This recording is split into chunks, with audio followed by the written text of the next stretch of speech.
Hi guys, Miss Erin here, and since it's almost Earth Day, I was hoping you could help me make my garden into an even more earth-friendly garden by helping me make an in-ground worm bin.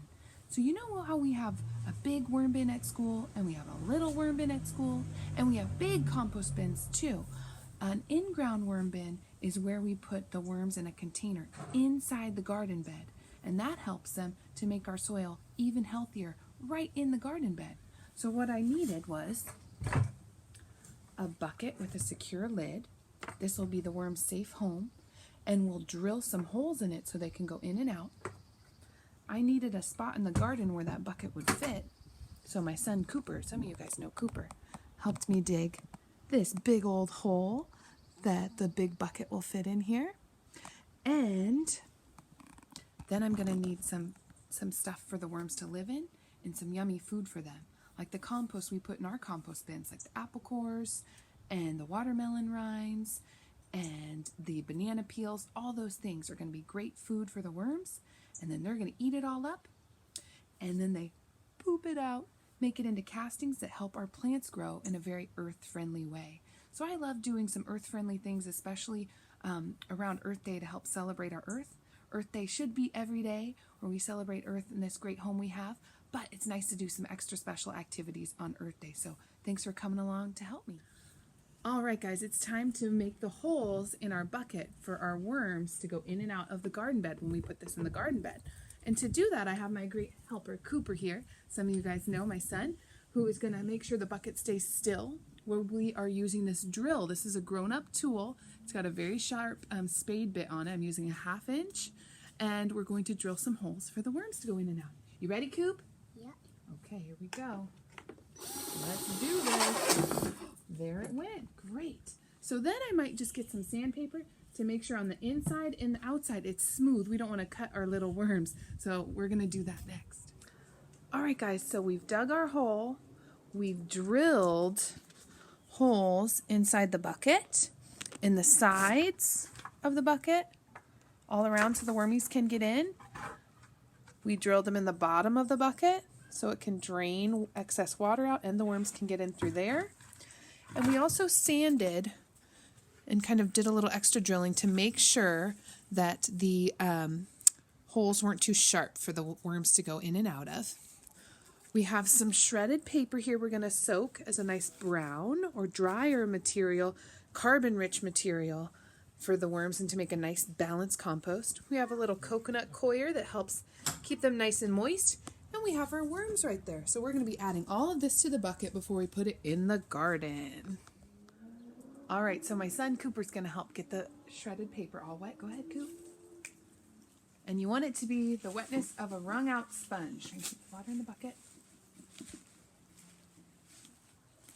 it takes a little bit of time. Good job, we're getting there. That gives them some nice moisture, because they have to have their skin, worm's skin needs to be moist in order to breathe through their skin. Did you know worms breathe through their skin? Kind of crazy, huh? Can you breathe through your skin? I can't. But frogs and worms can do that. All right, that looks pretty good. So we'll add that to the bucket. Hi again, guys. So we've got our shredded paper all nice and damp like a wrung out sponge. We're going to put a little bit of it at the bottom of our bucket. You want to put a little bit in there, Cooper, just to cover the bottom before we add some of our food. And, oh, yep, go right ahead. Good job. So, a little bit more is fine. The things that worms love are many of our fruits and veggie scraps, especially softer things. That's perfect. Good job. Thanks. They like cucumber, melon, avocado, banana, those type of things. Some things that they don't like that you don't want to put in there are some citrus. So lemon, lime, orange, because this oil in the rind will actually be not good for them. It's called D-limonene. So we won't put citrus in with the worm bin, but all those other things we will. Cooper, can you put in the cucumber? It's a little bit squishy, a little past due. So dump that in, and we'll put in a banana peel. And then we'll add some more items. Good job. Thanks, Coop. All right, so we've added our compostables to the bin.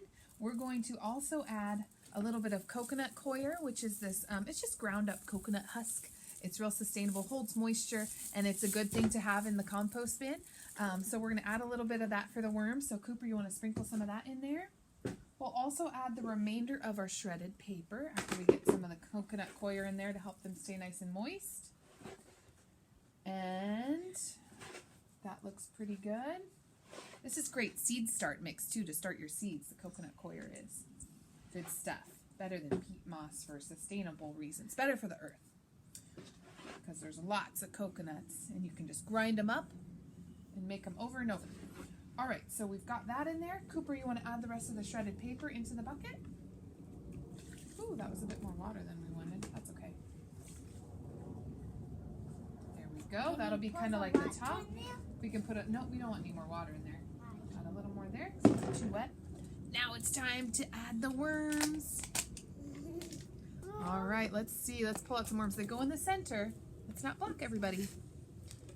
And we'll find some worms. Let's not block everyone, Coop. I see a little worm ball.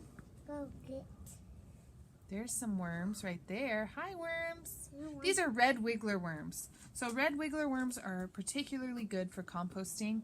They can eat up to half their body weight in a day. That's a lot of food. So we're going to add these red wiggler worms to our compost bin before we put it in the ground. All right, Cooper's going to add the rest of the worms right on top. Go ahead, Coop. Dump them right in, Cooper. Turn it over and let them in. Yep, so they'll stay nice and happy in there. And they'll find their way down. They're going to crawl on down into the nice moister stuff and find the food below. And then be able to travel in and out through the holes in the garden bed as they please. And when they go into the garden bed, then they're going to be going potty and pooping in the garden bed, which is the great stuff for our garden soil and plants.